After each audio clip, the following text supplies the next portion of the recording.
পাকা আম থাকতে থাকতে এই আম আর সিমইয়ের রেসিপিটা তোমরা একবার করে দেখতে পারো। খুবই দারুণ হয় খেতে, একবার খেলে বারে বারে করতে চাইবে। আর এই সিজনে এই জিনিসটা খুবই ভালো লাগে, পরে আম ফুরিয়ে গেলে কিন্তু আর করতে পারবে না। তার জন্য আমি এখানে এক বাটি আম নিয়ে নিয়েছি, দেখতেই পাচ্ছ কেটে নিয়েছি, আর এক বাটি সিমই নিয়ে নিয়েছি। আজকে আমি বানাবো আম সিমই। আম সিমই রেসিপি ক্ষীর মতন হবে খেতে, খুবই ক্ষীর ক্ষীর লাগবে। ডেজার্টও বলতে পারো, পায়েসও বলতে পারো, মিষ্টিও বলতে পারো, যাই বলো না কেন খুব ভালো লাগে। পাকা আম থাকতে থাকতে এটা আমি কয়েকবার করে নিয়েছি, এবার তোমাদেরকে খুব ভালো লেগেছে তাই তোমাদের সামনে শেয়ার করছি। তার জন্য নিয়ে নিয়েছি আমি এক বাটি সিমই। এই সিমাইটা ভাজা সিমাই, আর এখানে নিয়ে নিয়েছি আমের কুচি। চলো এরপরে স্টেপে যাই কি করব। এক বাটি সিমুই বা সেমাই যাই বলো না কেন, আর এই এক বাটি আমের জন্য মানে এখানে একটা আম কুচি নিয়েছি আর এখানে এক বাটি, তার জন্য আমি এখানে 750 গ্রাম দুধ বসিয়ে দিয়েছি। এবার দুধটা আমি ভালো করে জাল দিয়ে নিয়ে একটু কমিয়ে নেব। এভাবে সমানে নাড়তে থাকবো, দিয়ে দুধটা আমি জাল দিয়ে নেব। ওদিকে বাটির মধ্যে যে আমটা রয়েছে সেই আমটা আমি একটা পেস্ট বানিয়ে নেব এই দুধটা জাল দিতে দিতে অফ ক্যামেরাতে। দেখো বন্ধুরা, দুধটা জাল দিয়ে দেখো একটু কম হয়ে নিয়েছি। এবার এই অবস্থায় আমি দিয়ে দিচ্ছি এই সিমইটা নিজে নিয়েছি, সিমইটা আমি দিয়ে দেবো, অল্প অল্প করে দেবো আর নাড়তে থাকবো।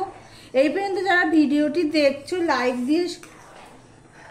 লাইক দিয়ে দিও, আর যারা নতুন বন্ধু ভিডিওটি দেখছো সাবস্ক্রাইব করে পাশে থেকো,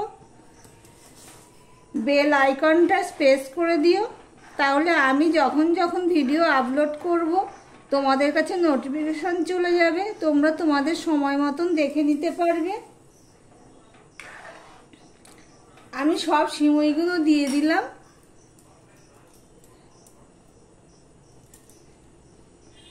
এখানে এই রেসিপিটার অ্যাকচুয়াল নাম হলো সেমাই আম ক্ষীর রেসিপি। এবার আমি জাল দিতে থাকবো। এই সিমইটা তো ভাজা সিমই, সেজন্য আমি আর ভাজিনি। তোমরা যদি এমনি সিমই ব্যবহার করো তাহলে একটুখানি ভেজে নিতে পারো ঘি কিংবা সাদা তেল দিয়ে। দেখো বন্ধুরা, সিমইটা আমি জাল দিয়ে নিয়ে সিদ্ধ হয়ে যাবে, তারপর তোমাদের সামনে আসছি, দেখতে থাকো বন্ধুরা। সিমইটা সিদ্ধ হয়ে গেছে, দেখো কতটা পাতলা রয়েছে। এই অবস্থায় আমি দিয়ে দিচ্ছি অল্প চিনি, বেশি চিনি দেব না। সিমই যা নিয়েছি তার হাফেরও কম, 3 ভাগের 1 ভাগ আমি চিনি দিয়ে দিলাম। যেহেতু আম দেব তার মধ্যে এই জিনিসটাও দেব, একটা জিনিস দেব, দেখতে থাকো বন্ধুরা।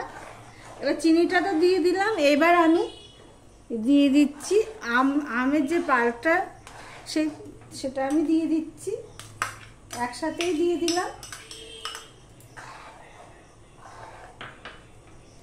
এবার এটা ভালো করে জাল দিয়ে নেব, চিনিটাও গলে যাবে আর আমটাও সব সাথে মিশে জাল দেওয়া হয়ে যাবে। এই আম ক্ষীর রেসিপিটা তোমাদের কাছে কেমন লাগলো কমেন্ট করে জানাবে। আর ভিডিওটি যারা দেখছো লাইক করোনি লাইক করে দিও।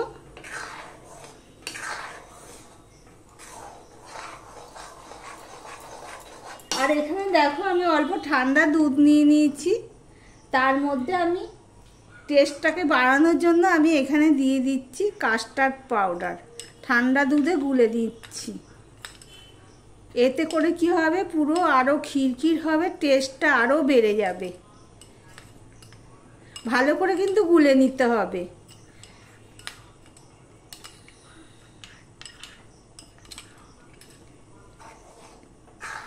তো জাল পড়ে গেছে, দেখো এমনিতেই কতটা ভালো লাগছে, তার মধ্যে এটা দিয়ে দিলে ঘনত্বটা আরও বেশি হয়ে যাবে। এবার সমানে নাড়তে হবে। এখানে আরও একটু রয়েছে, তা আমি দিয়ে দিলাম। এবার এতে করে কি হবে, স্বাদটা কিন্তু আরও বেড়ে যাবে বন্ধুরা। এইভাবে একবার ট্রাই করে দেখতে পারো বন্ধুরা। তোমাদের আমি একটা কথা বলছি, মিষ্টিটা না তোমরা একটু চেক করে নেবে। হ্যাঁ, যদি কম মনে হয় তাহলে আর একটু দিয়ে দেবে, যার যার স্বাদ অনুযায়ী মিষ্টিটা দেবে। দেখো বন্ধুরা, যেহেতু এই পাউডারটা দিয়েছি, এতে করে কি হবে, ঘনত্বটা খুব ভালো হবে। সমানে এইভাবে জাল দিয়ে আমি প্রায় 2 থেকে 3 মিনিট আমি জাল দিয়ে নেব।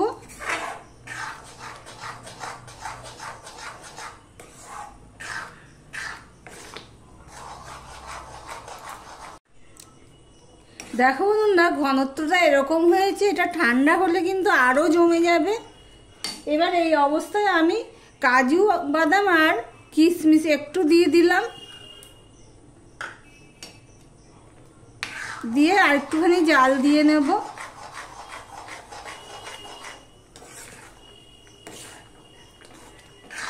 এবার এটা ঠান্ডা হওয়ার জন্য আমি অপেক্ষা করব। গ্যাসটা আমি অফ করে দিলাম। এবার ঠান্ডা হওয়ার জন্য অপেক্ষা করব। দেখতে থাকো বন্ধুরা, স্কিপ করো না। ঠান্ডা হওয়ার পর একটা আমি বাটিতে আমি তুলে নিচ্ছি। খুব ঠান্ডা হয়নি, মোটামুটি ঠান্ডা হয়েছে। একটা বাটি দেখো, দেখতেই পাচ্ছ থিকনেসটা কেমন হয়েছে। খেতে কিন্তু অসাধারণ হয়, পুরো খিরখিরেই লাগে। দুধটা একটু ভালো করে জাল দিয়ে নেবে, তাহলেই হবে।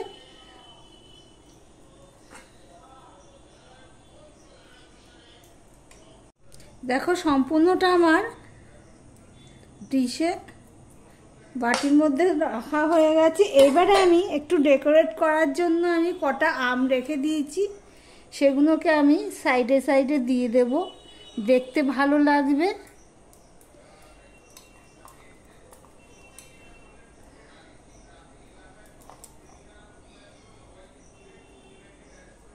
এই পর্যন্ত যারা ভিডিওটি দেখছো এখনো পর্যন্ত লাইক করোনি, প্লিজ একটা লাইক করে দিও। এবার এটা ফ্রিজে রেখে দিলে এবার যার যতটুকু প্রয়োজন হবে কেটে কেটে খাবে, খুব ভালো লাগবে। ঠান্ডা ঠান্ডা কুলকুল।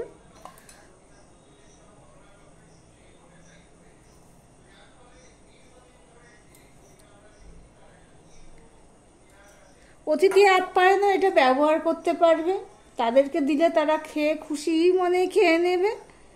দেখো তাহলে আমার এই রেসিপিটি তোমাদের কাছে কেমন লাগলো কমেন্ট করে জানিও। আর যদি ভালো লেগে থাকে প্লিজ বন্ধু বান্ধব আত্মীয় স্বজন সবার মধ্যে একটু শেয়ার করে দিও বন্ধুরা। তাহলে ভিডিওটি আজকের মতন এখানেই শেষ করলাম। আবার প্রতিদিনের মতন চলে আসবো, সঙ্গে থেকো বন্ধুরা।